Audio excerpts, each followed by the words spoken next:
All right, today we are diving deep into one of the most fascinating figures in all of Natlan, the god of war, Mavuika. But, beyond all the titles and the epic legends, who is she really? We're going to pull back the curtain and try to understand the person at the very heart of the myth. So, to really get Mavuika, you have to start with how her own people see her. And this quote right here, it pretty much says it all.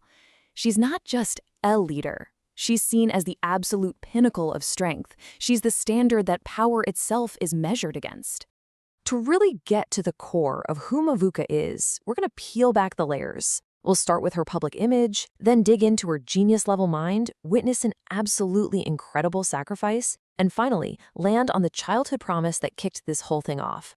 Okay, so first up, let's talk about the Mavuika that everyone thinks they know.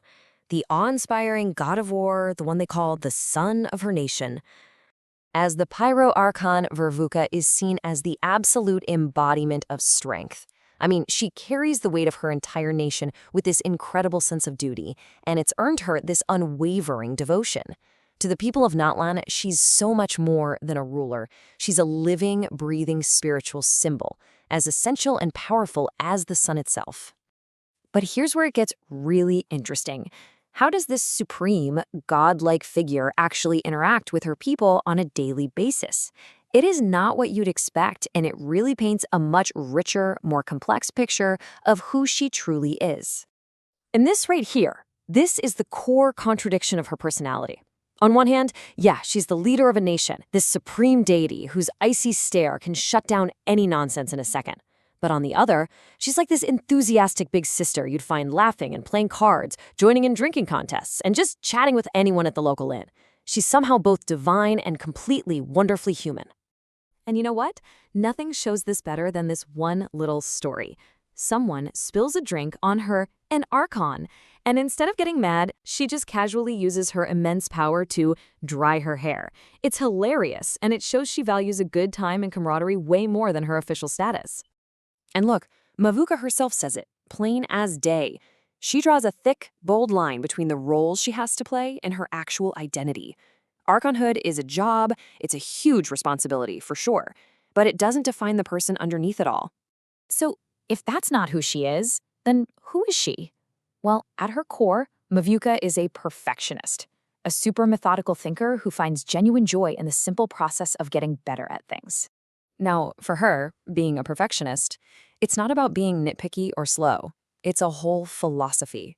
It's this deep understanding that every little action is connected, and if you do things with care and precision, not only do you get a better result, but you also prevent all sorts of problems down the road. And for her, that process is just fun. And you can see this mindset in action with how she learns anything. Take rock climbing, for example.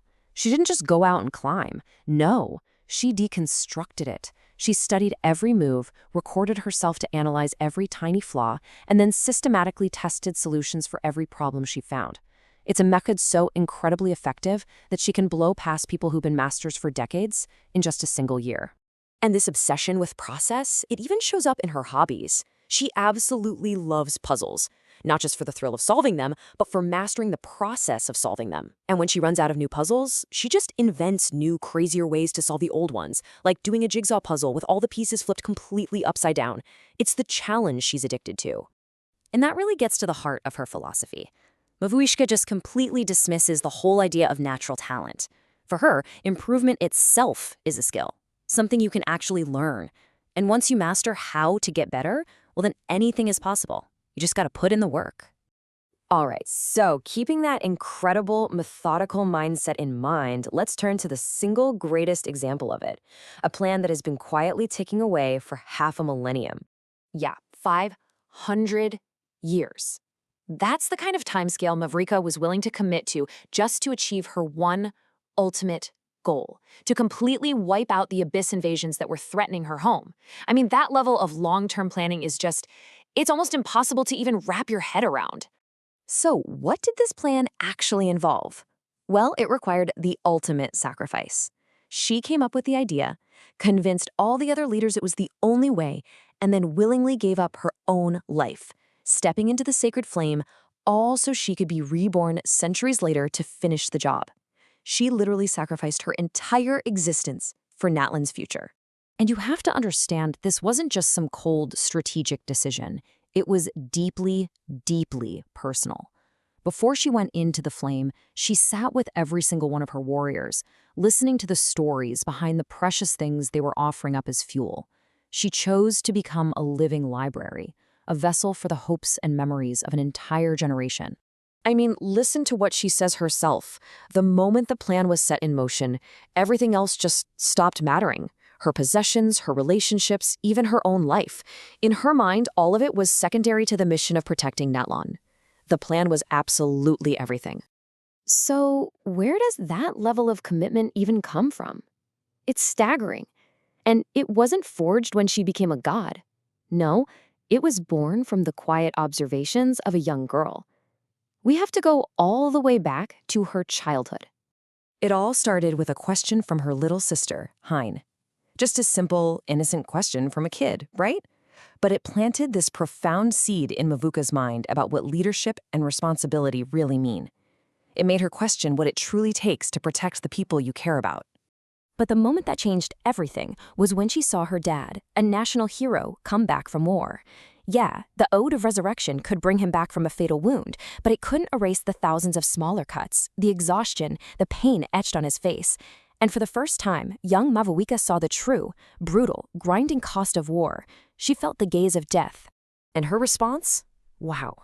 It wasn't fear. It was pure, unshakable resolve. Seeing her father's pain didn't break her. It focused her. In that single moment, a young girl made a vow that would end up shaping the destiny of her entire nation for the next 500 years.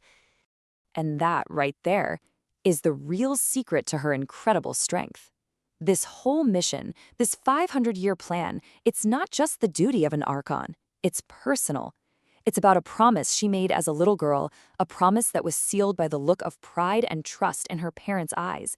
She doesn't fight just as a god. She fights as their daughter. So, in the end, Mavuika's story kind of flips our whole idea of power on its head, right? Her unbelievable strength doesn't really come from her divine status. It comes from a simple human promise made by a child who loved her family and just wanted to end the fighting. And that leaves us with a pretty powerful question to think about.